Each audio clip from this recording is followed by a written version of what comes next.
Kanë qenë disa prej informacione në fakt të përmbledhura për dëshmin që James Rubin ka dhënë ditën e djeshme, por do të kemi një komunikim të drejt për drejt nga Haga me gazetaren Denada Kolla, cilën e përshëndes me njëherë. Denada, mirëmëngjes. Mirëmëngjes, Brikena. Besoj që këto kanë qenë ditë të bukura, po edhe intensive me punën. Duaj që pikë së parit na sjellësh pak ato ngjyrimet e bukura që i pam nga ajo protestë ku ishin rreth 5.000 qytetarë të cilët kërkonin pikërisht të drejtën për ish luftëtarët e UÇK-s. Çfarë ndjesie u dha në Hag nga kjo protestë që ishte paqësore dhe një shembull, duhet thënë? Në fakt duhet thënë që kanë qenë 2 ditët më të mira që ka patur gjithë procesi, sepse prej burgosjes pra në nëntor të 2020-s, fillimit të procesit 2 vite e gjysmë më parë, e deri ditën e protestes dhe ditës së djeshme të fillimit të seancave të mbrojtjes, nuk ka qenë një rrugtim i lehtë për krerët e UÇK-s, duke qenë se prokuroria ka patur 125 dëshmitarë të cilët i ka ulur në atë seancë. Në disa raste, edhe ne që e kemi ndjekur seancat për këto 2 vite e gjysmë, duke se realiteti nuk ishte ai i njëjti që ne kishim mësuar për vitet 1998-1999. Por, për fat të mirë, dëshmia e djeshme e James Rubin në fakt e ka sjell dhe njëherë realitetin pikërisht në ato momente, sepse e gjithë dëshmia e tij, me gjithë përmbledhjet që ju kishit bërë tërësisht të saktë, tregoi dhe njëherë se cila ishte e vërteta historisë, shumë larg asaj që ne kemi dëgjuar në kohën që prokuroria prezantonte dëshmitë.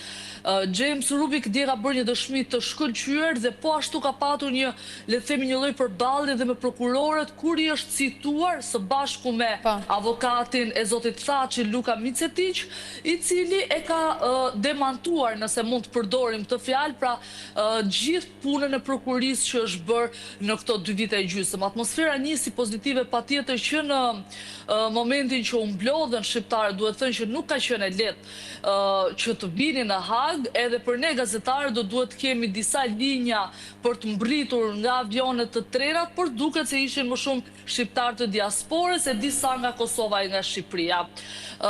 Dita e djeshme pastaj pasoi me seancën në gjykatën speciale, ku u paraqiten edhe familjar, si për shembull 2 vëllezërit e zotit Thaçi, familjar pra djali Kadri Veselit, dhe disa njerëz cilët kishin kërkuar leje, sepse duhet një leje tek gjykata speciale për ta ndjekur. Kemi patur mundësinë t'i shohim, sigurisht përmes një xhami, jo në mënyrë më të afërt të 4 liderët. Ka patur dëshmi, momente edhe tensioni sigurisht midis avokatit të zotit Thaçi, prokurorit dhe James Rubin. Disa herë është kërkuar dhe largimi i tij për shkak se kjo duhet sipas procedurës që mos kishte ndërhyrje. Dita e djeshme ka qenë pozitive, Brikena. Nëse flasim për sot, do të vijoj apo jo? Unë që në nisje të live në mëngjes e thash që pritet që t'jetë një dëshmi e gjatë, që mund t'jetë 2-3 ditë. Ka një saktësim për këtë, nisur edhe nga ajo çfarë ndodhi ditën e djeshme dhe aq fakte sa i pruri në kohën që ju dha në dispozicion, pra pritet që të vazhdoj sot, nesër, çfarë është parashikuar?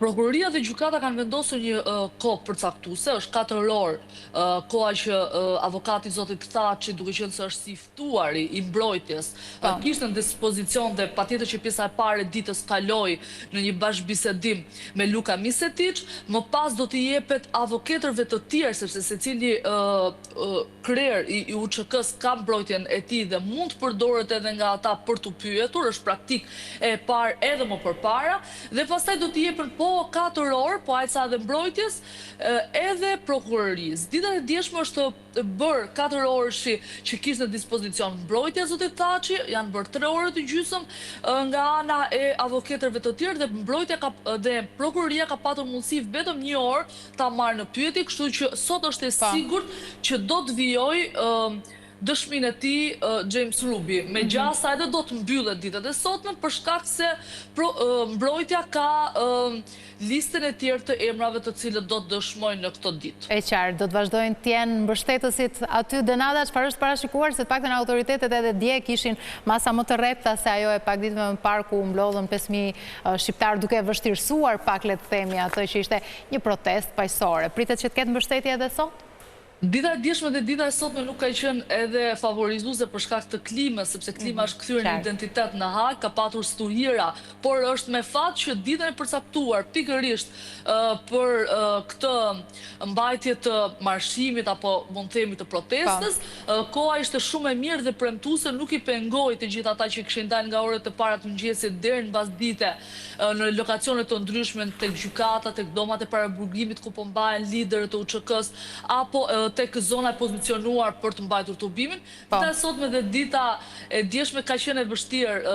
Brikena nuk është e mundur që të rinë përpara gjykatës, edhe për shkak se nuk është e lejueshme, por një pjesë e tyre, është të pak në numër, do të thënë organizatorë 2 apo 3 individ janë lejuar përmes leje speciale që të hyjë bashkë me ne, me gazetarët në tribuna. Megjithatë, ajo ndjesia e 5.000 shqiptarëve me flamujt kush e zi u dha, kështu që besoj misionin e kanë kryer të gjitha ata mbështetës që ishin në Hag. Unë të falenderoj shumë Denaz që na u bashkove në këtë mëngjes. Herë të uroj punë të mbar, ishte vërtet kënaqësi të ishim bashkë. Faleminderit Brikena. Mirë, ka qenë një përmbledhje asaj se çfarë po ndodh në Hag, një kënaqësi të veçantë na jep kjo dëshmi e James Rubin, i cili po hedh dritë dhe po hedh të vërteta pikërisht për atë se çfarë ka ndodhur gjatë kohës së luftës, në kohën kur ai vetë ishte ish ndihmës sekretar, pra amerikan i shtetit. Ai ka dhënë dëshmi të cilat janë në mbrojtje të Hashim Thaçit, por edhe krerëve të tjerë të UÇK-s në ato kohë. Janë deklarata të cilat ne shpresojmë të çojnë pikërisht në ato që e presim tashmë për kohës, lirimin e ish luftëtarëve të UÇK-s.